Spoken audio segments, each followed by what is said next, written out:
Banyak orang yang bilang Magic Johnson termasuk 5 pemain terhebat sepanjang sejarah NBA, bahkan di atas pemain sekelas Kobe Bryant dan Shaquille O'Neal. Ia juga dibilang sebagai point guard terbaik sepanjang sejarah. Itu memang benar, terbukti dari semua penghargaan yang telah ia dapat, serta ia dikatakan pemain yang menyelamatkan Liga NBA dari keterpurukan.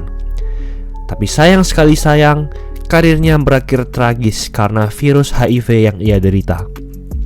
Tapi sebenarnya sehebat apa sih Magic Johnson? Sebelum lanjut, jangan lupa like dan subscribe ya. Simak ulasan berikut ini. Yo guys, buat kalian yang mau cari-cari jersey basket, langsung aja cek sosmed @easysportswear. Tersedia di Shopee, Instagram, dan Tokopedia. Kuy, buruan diserbu. Earvin Johnson Jr. lahir pada 14 Agustus 1959 di Lansing, Michigan, Amerika Serikat. Usianya sekarang 63 tahun. Dia lahir dari seorang ayah yang bekerja sebagai perakit barang-barang buangan atau bekas, dan seorang ibu yang menjadi petugas kebersihan sekolah. Bahkan saat kecil, Johnson sering diajak garbage man oleh teman-teman sebayanya. Namun kerja keras yang dilakukan oleh kedua orang tuanya itulah yang menginspirasi hidup Johnson. Kedua orang tuanya juga bermain basket dulu, jadi itu sangat membantunya belajar. Singkat cerita, saat SMP, Johnson sudah menjadi pemain yang sangat hebat, bahkan ia pernah mencetak 48 poin satu game. Ia awalnya mau masuk ke SMA Sexton High School yang punya sejarah basket yang hebat dan dominan kulit hitam. Namun karena suatu alasan, ia harus bersekolah di SMA Everett High School yang justru dominan kulit putih. Dan benar saja, di tahun pertama Johnson bersekolah di sana, ia banyak mengalami rasisme dan tak cocok dengan rekan setimnya. Namun ia bisa beradaptasi dan ia meledak di musim keduanya. Di suatu game di musim keduanya saat SMA, ia mencetak triple-double 36 poin, 18 rebounds, dan 16 assist di usia 15 tahun. Karena hal itu, ia dijuluki Magic oleh seorang penulis olahraga dan sejak itulah nama Magic Johnson sangat melekat dengan dirinya sampai sekarang. Di musim terakhirnya di SMA, ia membawa sekolahnya punya rekor menang kalah 27-1 dengan raihan 28,8 points per game dan 16,8 rebounds per game, serta membawa sekolahnya memenangkan kejuaraan negara bagian.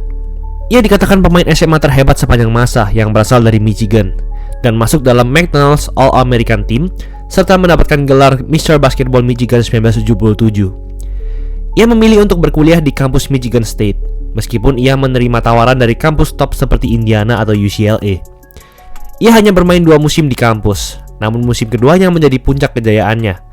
Ia membawa kampusnya melaju ke final NCAA, bertemu dengan kampus Indiana State yang dipimpin oleh bintang terkenal yang nantinya juga menjadi legenda NBA, yaitu Larry Bird. Ini adalah titik awal Johnson serta Bird menjadi penyelamat Liga NBA. Kedua pemain ini sangat hype dan semua orang sangat ingin menyaksikan kedua pemain ini berduel di lapangan. Bahkan di masa ini, NBA yang merupakan liga profesional sedang terpuruk dan hancur karena kasus narkoba. NCAA bahkan lebih populer dari NBA di masa ini. Bahkan final ini dikatakan pertandingan basket kampus paling populer dan paling banyak ditonton sepanjang masa.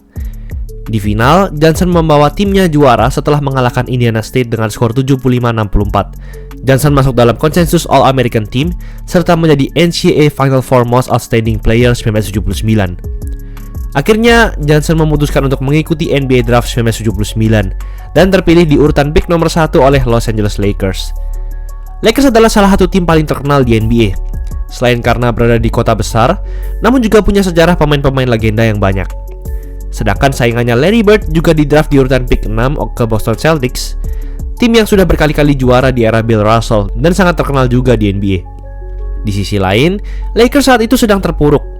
Meskipun mereka punya Kareem Abdul-Jabbar, pemain center yang memegang rekor pencetak angka total terbanyak dalam sejarah NBA yang sudah masuk Lakers sejak tahun 1975, namun mereka tak pernah juara.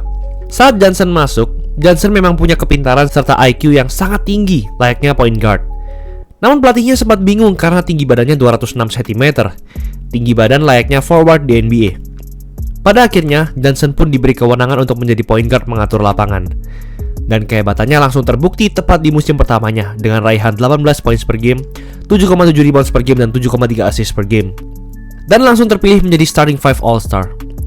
Sayangnya, Larry Bird lah yang terpilih menjadi Rookie of the Year 1979. Hal itu sempat membuat Johnson geram dan ingin membalasnya di playoff.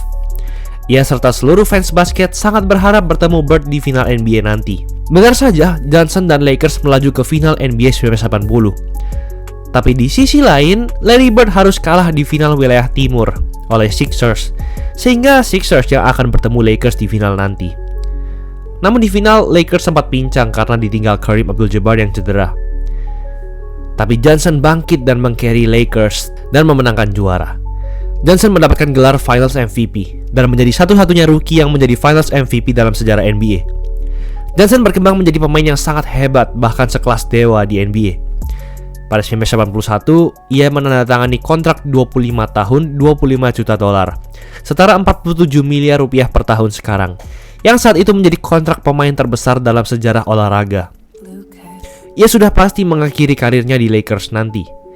Johnson bahkan membawa Lakers melaju ke final NBA 3 tahun beruntun dari 1982 hingga 1984. Persaingannya dengan Larry Bird pun juga dimulai. Mereka hampir bergantian masuk ke final setiap tahun. Namun mereka baru benar-benar bertemu di final pada NBA Finals 1984. Karena di awal era 80-an, masih ada tim perkasa lain di wilayah timur yang harus dilewati Bird dan Celtics. Tepatnya Philadelphia Sixers yang dipimpin Julius Erving. Final ini dikatakan salah satu final NBA terseru dalam sejarah. Seri ini berlanjut hingga game 7. Namun sayang, Bird lah yang menang dan menjadi juara. Tapi tepat pada 1985, mereka bertemu lagi dan Lakers yang gantian jadi juara. 1987 mereka bertemu lagi. Musim 1986-1987 adalah musim pertama Magic Johnson mendapatkan gelar pertama dari total 3 gelar MVP regular season NBA-nya. Dan lagi-lagi Lakers menjadi juara. Namun itulah kali terakhir mereka bertemu. Karena di wilayah timur muncul tim Bad Boys Detroit Pistons yang mendominasi wilayah timur beberapa tahun ke depan. Dan di sisi lain, Larry Bird juga sudah mulai berkutat dengan cedera punggung. Ketika bermain di NBA, Johnson juga seorang pemain yang menjadi pecandu seks. Maklum, ia menjadi ikon dan salah satu pemain NBA paling terkenal zaman itu. Ingat, pemain NBA adalah orang yang sangat kaya. Bahkan ketika Johnson sampai di hotel, puluhan wanita sudah menunggu di pintu. Hal itu juga tak dilakukan oleh Johnson saja, namun semua tim Lakers. Tapi dari semua pemain, tentu Johnson adalah favorit semua wanita di kota Los Angeles, kota terbesar di Amerika. Bahkan dikatakan ia tidur dengan 10 wanita setiap hari. Tapi ia tak pernah tahu bahwa hal itu akan membawa petaka baginya. Ia masih bermain hingga musim 1990-1991 dan bahkan performanya tak menurun dan masih masuk All-Star dan All-NBA First Team. Ia masih membawa Lakers melaju ke final NBA meskipun harus kalah dari Bulls pada 1991. Namun suatu hari pada 7 November 1991, Johnson membuat dunia kaget bahwa ia harus pensiun karena mengidap virus HIV akibat kecanduan seksnya itu. Berita itu sangat booming karena HIV saat itu identik dengan stereotip penyakit orang homoseksual atau gay. Padahal Johnson bukan gay. Ia pun mengubah pandangan banyak orang tentang hal itu. Sejak itu, hidup Johnson juga berubah drastis. Ia menjauh dari kebiasaan itu dan hidup sehat, bahkan menjadi aktivis untuk membantu orang lain mengedukasi tentang hal ini sampai sekarang. Karir basketnya bahkan tak berakhir di sana, karena ia sempat kembali membela tim USA yang menang emas di Olimpiade 1992 yang dijuluki Dream Team. Dan sebenarnya ia sempat kembali bermain ke NBA pada musim 1995-1996 ke Lakers. Namun performanya sudah jauh menurun dan ia bahkan dianggap toksik oleh tim Lakers. Dan itulah musim terakhirnya di NBA. Dalam karirnya, ia menjadi 5 kali juara NBA, 3 kali Finals MVP, 3 kali MVP regular season, 12 kali All-Star, 2 kali All-Star Game MVP, dan 10 kali All-NBA Team. Serta dinobatkan dalam 5 pemain terbaik dalam sejarah NBA, hanya di bawah Jordan, LeBron, Kareem, dan Bill Russell. Pada 1998, Johnson bahkan sempat ke Indonesia dan bermain di sebuah game persahabatan Magic Johnson All-Star melawan Indonesia Muda. 1999, ia sempat bermain sebentar di tim Boras M7, tim basket asal negara Swedia selama 5 game saja. Ia juga menjadi pemilik dari tim itu. Dan itulah terakhir kali Johnson bermain sebagai pebasket profesional dalam hidupnya. Sekarang, ia menjadi salah satu pensiunan NBA terkaya karena bisnis serta investasi yang ia lakukan. Jadi bisa dibilang, Johnson sangat berjasa bagi Liga NBA. Persaingan antara Bird dan Johnson yang sangat terkenal, lebih-lebih di Celtics dan Lakers, 2 tim paling terkenal di NBA saat itu, menjadi penyelamat NBA dari keterpurukan. Mungkin banyak yang mengira Jordan adalah penyelamat NBA. Menurut gue, kurang tepat. Karena Jordan memang adalah yang membawa NBA mencapai puncak popularitasnya. Tapi kalau nggak ada Johnson, mungkin NBA sudah bangkrut duluan. Dan mungkin kita nggak akan pernah lihat liga yang kita cintai ini sekarang. Itulah ulasan mengenai episode kali ini. Jangan lupa like, comment, dan subscribe agar channel ini bisa berkembang dan menghasilkan video menarik lainnya. Thanks for watching, I'll see you in the next video.